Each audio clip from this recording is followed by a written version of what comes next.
Good morning, and welcome to part 4 of our study of the book of Esther.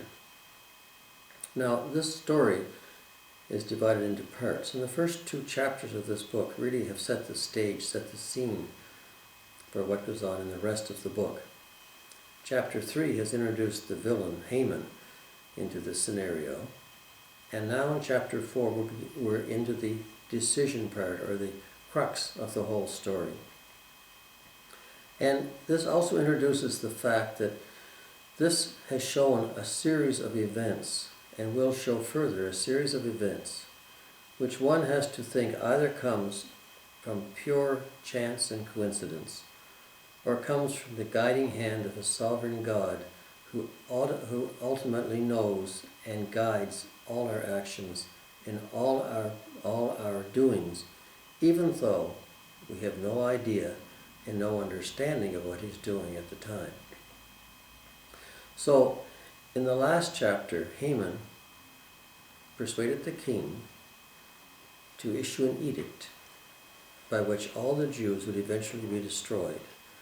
And by casting lots, they decided that it would be on the last month of their year, which was 11 months further than where they were at that time. They were in the first month of the year. The destruction of the Jews was to take place in the 11th month.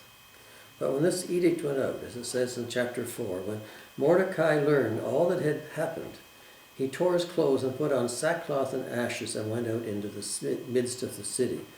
The sackcloth and ashes was something which people did in those days to exhibit extreme grief or extreme anguish. Sackcloth was usually made of a very rough cloth of goat's or camel hair, and as a result it was very irritating to the skin. And ashes was really meant to represent ashes to ashes, dust to dust, the minerals and the elements from which man came. So sackcloth and ashes was a very irritating and very uncomfortable situation, and meant to exhibit extreme grief and anguish. And this is what he did. And he went out into the midst of the city. He cried with a bitter and loud and bitter cry. He went as far as the front of the king's gate, for no one might enter the king's gate clothed with sackcloth. This was not really a law, probably as much as a custom, because it was not good to bring anguish, to bring grief, to bring mourning, to bring sadness, a bad omen into the king's palace. Only joy and laughter and something good was to be brought before the king. Therefore it was not right to be in the king's presence wearing something like sackcloth or clothes of mourning. And in every province where the king's command and decree arrived, there was great mourning among the Jews, with fasting and weeping and wailing, and many lay in sackcloth and ashes. So this decree went out to the entire Persian nation, which at that time was probably most of the world. And every Jew in that understood the sentence of death that was hanging over them. And they all showed signs of this anguish and mourning by means of sackcloth and ashes. So Esther's maids and eunuchs came and told her, and the queen was deeply distressed. By this time, this was 5 years after Esther had become queen. She obviously, or her status was known, at least to some people whom she trusted, her maids, and the knowledge of what was going on, the situation that was occurring outside the palace, became known to them, and they made it known to her. And she then sent garments to clothe Mordecai and take his sackcloth away from him. Now she would have sent nice clothes, probably clothes from the palace itself, out to Mordecai. Mordecai refused this. Mordecai said he would not accept them. Many times we try to overcome our grief, our distress, our anguish at something by buying something, by going shopping, by doing something to make us on the surface feel well, even though it only covers up, in many cases, the distress even further. Mordecai would not do this. He would not take something to make him look appropriate or make him look better when he could not, in true conscience, feel better. So therefore he refused the clothes, and he would not accept them. Then Esther called Hatlax, one of the king's eunuchs, whom he had appointed to attend her, and she gave him a command concerning Mordecai to learn what and why this was. So Hatlax went out to Mordecai in the city square that was in front of the king's gate. And Mordecai told him all that had happened to him, and the sum of money that Haman had promised to pay into the king's treasuries to destroy the Jews. He also gave him a copy of the written decree for the destruction, which was given to Shushan, that he might show it to Esther and explain it to her, and that he might command her to go into the king to make supplication to him and plead before him for her people. So Hatlax returned and told Esther the words of Mordecai. So here we have the start of this to and fro communication between Esther and Mordecai. Mordecai was in grieving, he was in mourning, he was in anguish, he was in sackcloth and ashes outside the palace gates. Esther heard of this, and so she sent this eunuch to find out what was going on. And Mordecai told the eunuch what had happened. He also gave him a copy of the king's edict to take to show to Esther, so that she would know full well what was going on. And he took it back into Esther to show it to her, and told her what Mordecai had said, and Mordecai's request that Esther go in and plead with the king on behalf of the Jewish people.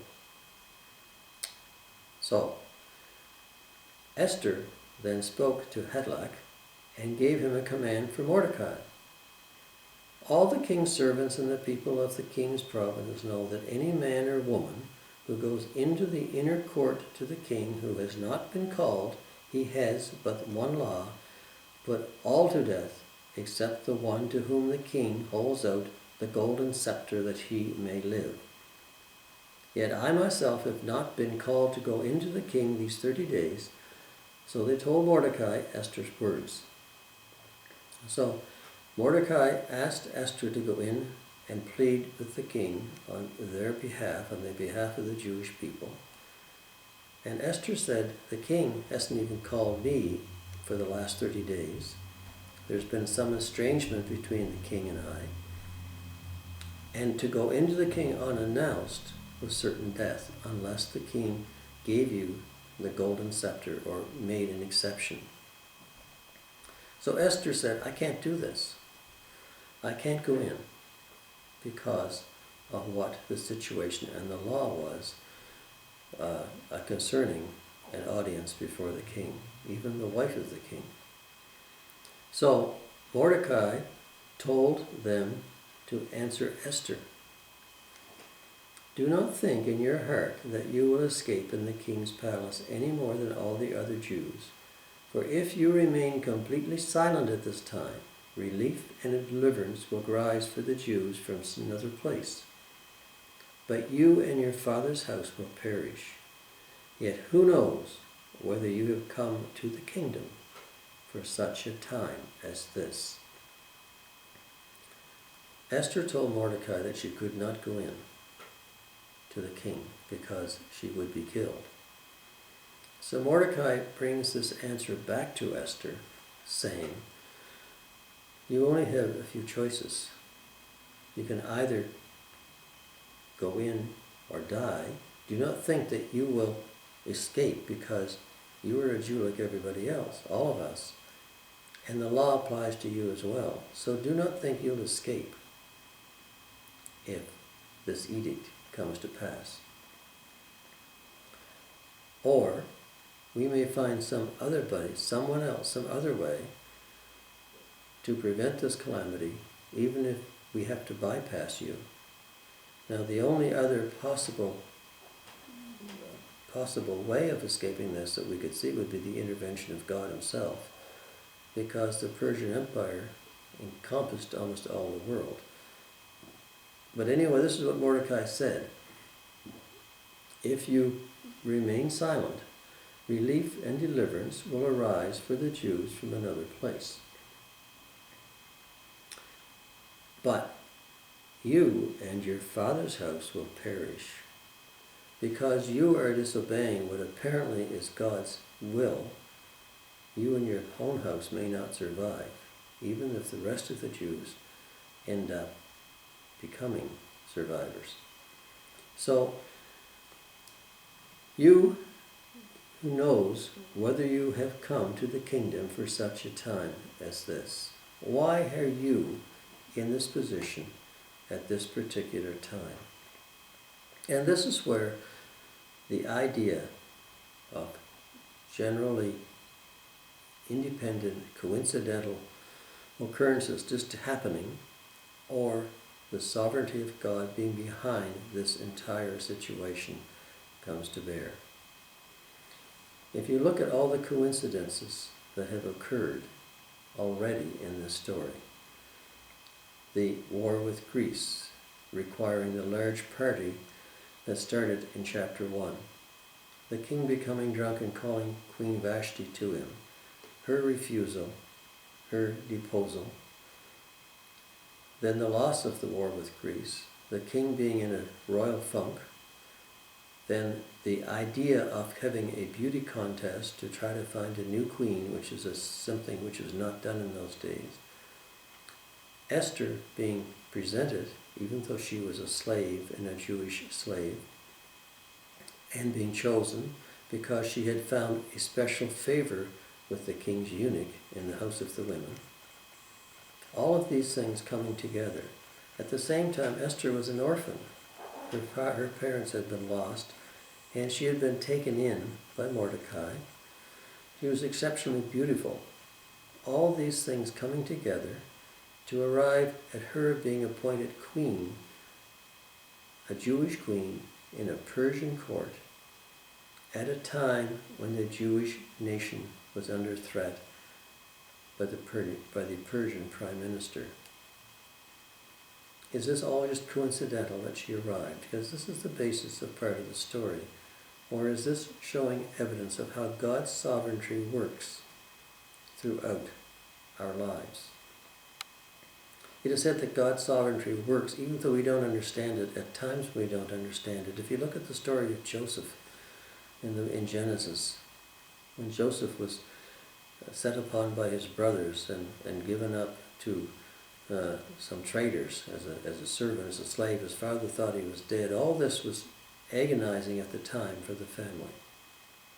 And yet, in the end, as Joseph said, you meant it for evil, but God meant it for good, because Joseph became prime minister of Egypt and actually saved the Egyptian people from starvation and also his own family. So the idea here, Esther's parents were lost when Babylonians took them into slavery. She was an orphan. All this would be tragic for her. She was taken in under Mordecai's guidance, ended up in the palace, ended up as the queen of Persia, just at the time when the Persian nation was under threat by Haman. Was this just all coincidence? Or was she there for a time such as this? So Esther made a reply to Mordecai after all this back and fro conversation. Go gather all the Jews who are present in Shushan and fast for me, neither eat nor drink for 3 days, night or day. My maids and I will fast likewise, and so I will go to the king, which is against the law, and if I perish, I perish. So Mordecai went his way and did according to all that Esther commanded him. Mordecai and Esther had this to and fro conversation through the eunuch, but she actually ended up saying, go and fast. She doesn't say pray, but usually when there's fasting, there's prayer. But go and fast. and myself and my maids will do the same. And at the end of this time, I will go to the king, and if I perish, I perish. God's sovereignty is defined as being in a number of ways. First of all, if you accept that God is sovereign, then He is sovereign over everything, even if we don't understand the situation or the scenarios, one after the other, that lead us to the place where we may be at the present time. If God is sovereign, He is sovereign over it all. And even if we don't understand it, even if we can't make sense of it, even if to us it seems wrong, we have to accept the fact that He is sovereign over all. And if we accept that, it makes us much more able to accept what does happen, because we know in the ultimate end of things that God, His sovereignty, is working. But just because God is sovereign, if God's sovereignty put Esther in this position at this time, for a time such as this, as she puts it, there still has to be some individual responsibility which has to play out, because Esther then has to either accept the fact that she is there for a purpose or not. She's there because of what God wanted her to be there for, this particular thing, and she has to accept the fact that she has to do it, even if it may mean her own death. It's her responsibility. So God's sovereignty does not preclude our own responsibility. Matthew 10:28 says, "Do not fear those who kill the body, but cannot kill the soul, but rather fear Him," capital H, "who is able to destroy both body and soul in hell." Esther is one person, one individual, at a particular point in time, at a particular point in history, and in a particular place at that time. One person. And it also shows the responsibility and the ability of one person to make changes in the world. Let me read something in Dr. Jeremiah's book about what Charles Dewey wrote about one person. Charles Swindoll recites a litany that imposes on us the importance of thinking about our individual responsibility. He says, in 1645, one vote gave Oliver Cromwell control of England. In 1649, one vote cost Charles I of England his life, causing him to be executed. In 1776, one vote gave America the English language instead of the German language. In 1839, one vote elected Mark Morgan governor of Massachusetts. In 1845, one vote brought Texas into the Union. In 1868, one vote saved President Johnson from impeachment. In 1875, one vote changed France from a monarchy to a republic. In 1876, one vote gave Rutherford B. Hayes the United States presidency. In 1923, one vote gave Adolf Hitler control of the Nazi Party. In 1941, one vote saved the Selective Service Agency just 1 week before Pearl Harbor. Is one person important? Is one person necessary? Esther was one person in a particular place at a particular time under the guidance of God's sovereignty, but she had to make the decision how to vote, how to choose. And she said, pray, fast, and at the end of the fasting period, I will go in, and if I perish, I perish. So Mordecai went away and did according to what Esther had requested. Now that's the end of the story in the Bible that we have. But there is an apocryphal system ending to this, which shows up in another Bible called the New Jerusalem Bible.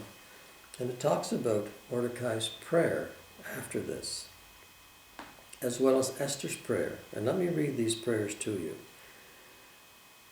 Then, calling to mind all the wonderful works of the Lord, he offered this prayer, Mordecai. Lord, Lord, Almighty King, everything is subject to your power, and there is no one who can withstand you. In your determination to save Israel, you have made heaven and earth, and all the marvels that are under heaven. You are the master of the universe, and no one can resist you, Lord. You know all things. You, Lord, know that neither pride, self-esteem, nor vainglory prompted me to do what I have done, to refuse to prostrate myself before proud Haman. Gladly would I have kissed the soles of his feet had this assured the safety of Israel.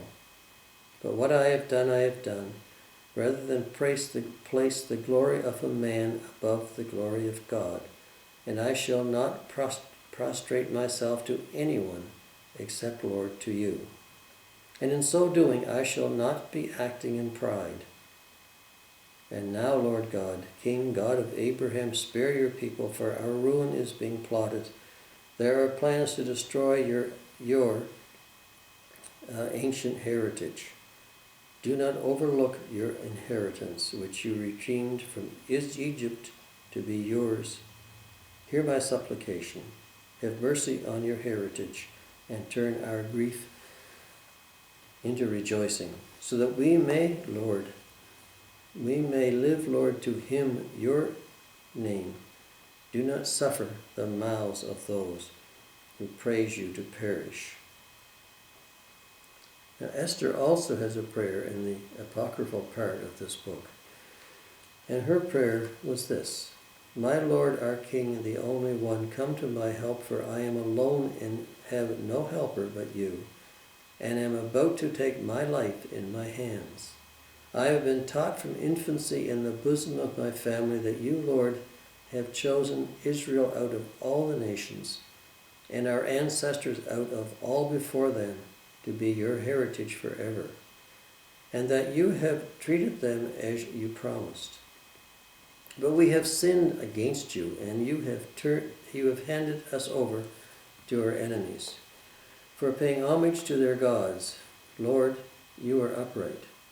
But they are not satisfied with the bitterness of our slavery. They have pledged themselves to their idols, to abolish the decree that your own lips have uttered, to blot out your heritage, to stop the mouths of those who praise you, to quench your altar and the glory of your house, and instead to open the mouths of the heathen, to sing the praise of worthless idols, and forever to idolize a king of flesh. Do not yield your scepter, Lord, to what does not exist. Never let our ruin be matter for laughter. Turn these plots against their authors, and make an example of the man who leads the attack on us. Remember, Lord, reveal yourself in the time of our distress. As for me, give me courage, King of gods and Master of all powers. Put persuasive words into my mouth when I face the lion. Change his feeling into hatred for our enemy.